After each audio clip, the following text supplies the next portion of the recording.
G'day folks, it's Chris Parsons here with the Isuzu D-Max. Let's go through voice command together.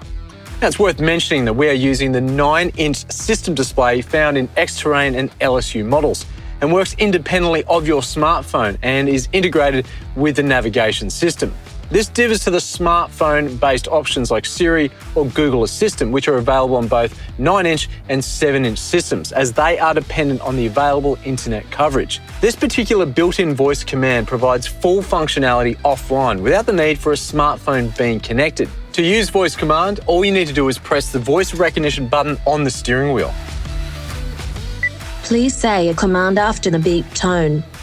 After the beep, simply say the voice command required. Not only does it make driving easier and more comfortable, but it's also improving road safety by keeping your eyes on the road and your hands on the wheel.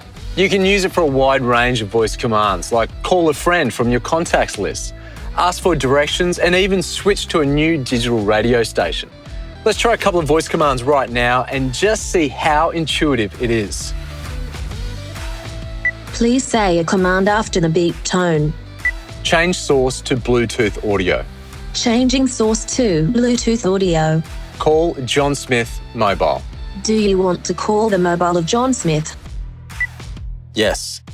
Calling John Smith mobile. Let's try entering a new address using only the voice command function. Please say a command after the beep tone. New South Wales, Sydney, Macquarie Street, 2. There are several addresses. Please say the list number. 1. Calculating the route. You'll find the full list of available voice commands inside your Isuzu DVD audio and navigation system owner's manual. Or alternatively, the list is now up on your screen for you to pause and have a look.